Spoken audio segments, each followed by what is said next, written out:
कुमार इधर से कोई चिट्ठी भेजे हैं कि हम आपके यहाँ आना चाहते हैं। मुख्यमंत्री उनके दया पर थोड़े बन गए थे। नीतीश कुमार जी ने तो कई बार मुख्यमंत्री जी ने कहा, आखिर नीतीश कुमार जी नहीं रहते मुख्यमंत्री या नीतीश कुमार जी से गठबंधन नहीं होती भाजपा का, तो ये पहले थे कहाँ? 17 सालों में नीतीश कुमार के कारण ही भारतीय जनता पार्टी का एमएलए बढ़ा, एमपी बढ़ा। आपको उस समय मंत्री बनाए थे तो अंडर एज करके और लोग बीजेपी वालों ने ही केस करके इनको रिजाइन करवाया। नीतीश कुमार जी के कारण ये लोग पनपे हैं बिहार के। सम्राट जी को पहले समझना चाहिए कि किस विद्यालय के विद्यार्थी थे वो, कहाँ से उनकी राजनीतिक शुरुआत हुई। कि जब लालू प्रसाद यादव ने अपने मंत्रिमंडल में मंत्री जब बनाया था तो इनको हटवाने वाले कौन लोग थे? आज बीजेपी के वफादार बने हुए। नमस्कार, आप देख रहे हैं आरएडी न्यूज़। मैं हूं योगेश चक्रवर्ती। बिहार के मुख्यमंत्री नीतीश कुमार ने एक बार फिर कह दिया है कि मरना कबूल है लेकिन बीजेपी में जाना नहीं। इससे पहले बीजेपी के नेताओं ने एक प्रस्ताव पारित कर ये साफ किया था कि अब किसी भी कीमत पर नीतीश कुमार से बिहार में कोई समझौता नहीं किया जाएगा। जिस वक्त ये प्रस्ताव पेश किया गया था, देश के प्रधानमंत्री नरेंद्र मोदी और गृह मंत्री अमित शाह भी वहाँ मौजूद थे। इसके बाद मीडिया में ये जानकारी आई, लेकिन बिहार में अभी भी जो है बीजेपी और जेडीयू के बीच आरोप प्रत्यारोप का दौर जारी है।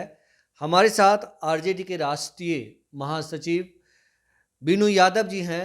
आइए उनसे जानते हैं कि वो क्या समझते हैं और उनका क्या रिएक्शन है इस पे।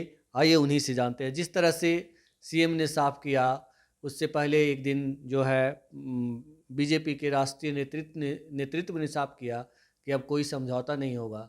तो कैसे देखते हैं, आपको क्या लग रहा है?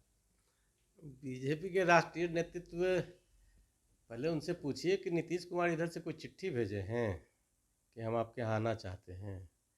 उन्होंने कब का उनसे अलग हो गए, तो चिट्ठी तो उसके बाद कोई नहीं भेजे हैं, या कोई प्रेस कॉन्फ्रेंस बुला के तो नहीं कहे हैं वो कि हाँ आपके यहाँ हम आना चाह रहे हैं।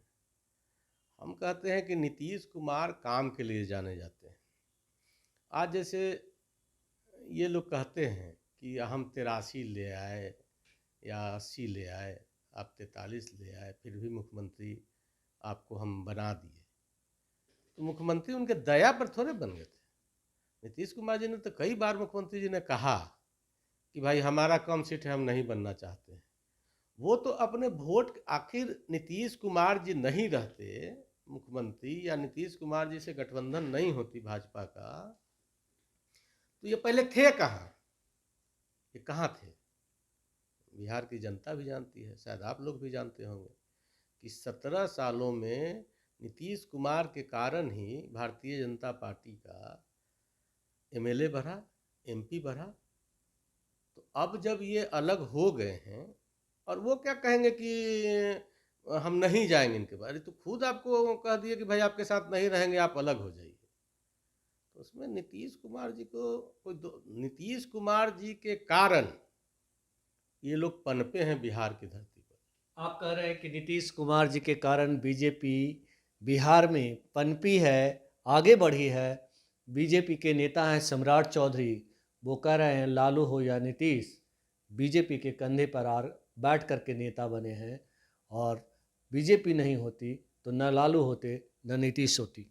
अच्छा, सम्राट जी को पहले समझना चाहिए कि किस विद्यालय के विद्यार्थी थे वो, कहाँ से उनकी राजनीतिक शुरुआत हुआ है। तो उनको ये समझना चाहिए, जो आज बीजेपी का गुण गा रहे हैं वो, उनको एक चीज़ समझ लेना चाहिए कि जब लालू प्रसाद यादव ने अपने मंत्रिमंडल में मंत्री जब बनाया था तो इनको हटवाने वाले कौन लोग थे? आज बीजेपी के वफादार बने हुए हैं, तो इनसे पूछिएगा कि भाई माननीय लालू प्रसाद ने तो आपको उस समय मंत्री बनाए थे तो अंडर एज करके और लोग बीजेपी वालों ने ही केस करके इनको रिजाइन करवाया था। आज इन लोगों के दिमाग में थोड़ा ज़्यादा ही वहम भर गया है कि बीजेपी के कारण ही लालू जी हैं, नीतीश जी हैं, ये लोग फालतू का विचार रख रहे हैं लोगों के बीच में। इनका कोई भ्रम फैला रहे हैं। ये बिल्कुल भ्रम फैला रहे हैं और इनके भ्रम में लोग आने वाला इस बार नहीं है। इनके भ्रम जाल से लोग अलग हट चुका है। भाई अपना बतावे ना, लो नीतीश कुमार का छोड़ दीजिए, वो अपना बतावे कि किस पाठशाला से राजनीति शुरुआत किए हैं, लालू जी के यहाँ कि भारतीय जनता पार्टी के यहाँ। शुरुआत हमारे यहाँ किए, अब इतना सीख गए कि हम पर आप आरोप लगाना शुरू कर दिए। जी जी जी। उसी तरह से जो प्रतिपक्ष के नेता हैं बीजेपी के विजय कुमार सिन्हा, वो कह रहे हैं कि जो नीतीश कुमार हैं उनकी तो कोई विश्वसनीयता ही नहीं है, हमें धोखा देने का काम किया, हमारे पीठ में खंजर भोंकने का काम किया, जो उनके पेट में सचमुच जो है दांत है। दतवा आज पता चला है इनको। 17 साल जब इनके साथ गलवहिया में थे तो दांत का पता आज कैसे चला? इसका मतलब कि पूरा अज्ञानी थे आप लोग, कोई ज्ञान नहीं था। अरे नीतीश कुमार जी जिस कमिटमेंट के साथ बिहार की जनता के लिए आए हैं, तो बिहार की जनता का कमिटमेंट जब पूरा नहीं होगा, उनके लिए दल क्या है? और बीजेपी को छोड़ना पड़ा। नीतीश कुमार जी देखे कि बिहार के जनता के हित में ये गठबंधन काम नहीं कर रही है, अलग हो गए। हिंदू मुसलमान सिख ईसाई कराना बीजेपी का काम है, वोट के लिए इन्होंने पूरी राजनीति की।